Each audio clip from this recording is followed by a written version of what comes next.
जय श्री कृष्ण। कृष्ण भगवान के यह कैर उपदेश अगर आपने अपने जीवन में अपना लिए तो आपको सफल होने से कोई नहीं रोक सकता। मनुष्य का सबसे बड़ा शत्रु उसका बेकाबू मन है। जो मन को जीत लेता है वही सच्चा विजेता होता है। अपने विचारों को नियंत्रित करो, सफलता स्वयं चलकर आएगी। 2. हर कर्म का फल निश्चित है, पर फल की चिंता करने से कर्म कमजोर हो जाता है। कर्म करते जाओ, परिणाम अपने आप मिल जाएगा। 3. जो अपने कर्तव्य से नहीं भागता वही जीवन के युद्ध में विजयी होता है। कर्तव्य निभाना ही असली भक्ति है। 4. दूसरों को बदलने से पहले स्वयं को बदलो, यही आत्मज्ञान की शुरुआत है। आत्म सुधार सबसे बड़ी सेवा है। 5. जिसका मन स्थिर है वही संसार की हर स्थिति में शांत रहता है। शांति बाहर नहीं, भीतर खोजो। 6. जो बीत गया उसे छोड़ दो, जो आने वाला है उसका स्वागत करो। जो अभी है उसमें जियो, वर्तमान ही सबसे बड़ा सत्य है। जिसे अपने आत्मा की पहचान हो जाती है उसे फिर किसी बाहरी पहचान की जरूरत नहीं रहती। स्वयं को जानो, यही सच्चा ज्ञान है। कांच और आईना एक साधु की परीक्षा। कहानी। एक महान संत अपने शिष्यों के साथ गांव में प्रवचन देने गए। गांव में एक धनी व्यापारी था जो अहंकार से भरा हुआ था।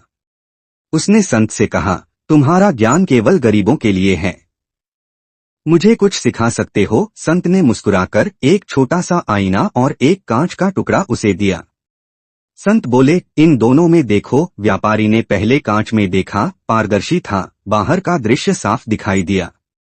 फिर आईने में देखा, उसमें केवल वह खुद दिखाई दिया। संत बोले, बस यही अंतर है।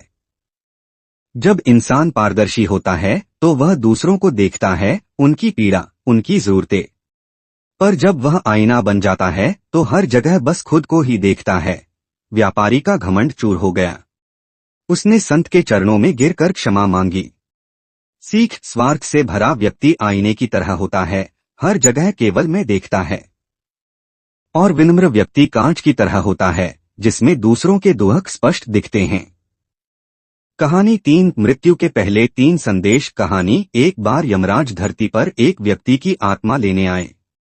वह व्यक्ति बोला, पर मुझे तो कोई सूचना नहीं दी, मृत्यु का कोई संकेत नहीं मिला। यमराज बोले, मैंने तुम्हें 3 बार संदेश भेजा। 1. जब तुम्हारे बाल काले से सफेद होने लगे। 2. जब तुम्हारी आंखों की रोशनी धुंधली हुई। 3. जब शरीर धीरे धीरे थकने लगा। ये सब संकेत थे कि मृत्यु पास है। वह व्यक्ति चुप हो गया। अब उसे समझ आया कि हर व्यक्ति को मृत्यु से पहले संकेत मिलते हैं, पर हम उन्हें नजरअंदाज करते हैं। सीख। मृत्यु अचानक नहीं आती, जीवन पहले ही संकेत देता है। समझदार वही है जो हर दिन को अंतिम मानकर जीता है, सच के साथ, प्रेम के साथ। नदी की तरह बनो। कहानी। एक शिष्य ने अपने गुरु से पूछा, गुरुदेव, मुझे जीवन में स्थिरता चाहिए, मन बहुत चंचल है। गुरु उसे नदी किनारे ले गए। गुरु बोले, इस नदी को देखो कितनी चंचल है, फिर भी अपनी दिशा नहीं खोती।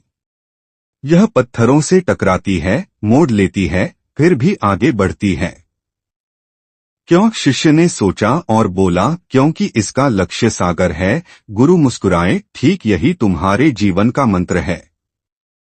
जब लक्ष्य स्पष्ट हो तो रास्ते की रुकावटें केवल अनुभव बन जाती हैं।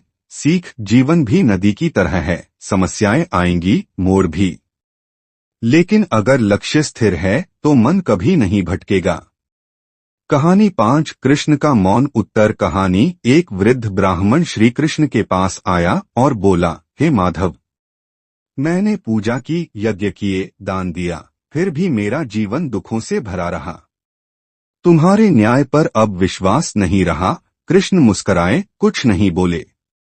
अगले दिन ब्राह्मण के द्वार पर एक संत आया, भूखा और थका। ब्राह्मण ने उसे भोजन दिया, पैर धोए और उसे विश्राम कराया। रात में कृष्ण स्वप्न में ब्राह्मण के पास आए और बोले, तुम्हारे प्रश्न का उत्तर आज तुम्हारे ही कर्मों ने दे दिया। मैंने तुम्हें दुख इसलिए नहीं दिए कि तुम टूटो, बल्कि इसलिए कि तुम दूसरों का दर्द समझ सको। आज जब तुमने उस संत की सेवा की, वही मेरा उत्तर था। ब्राह्मण की आंखों में आंसू आ गए।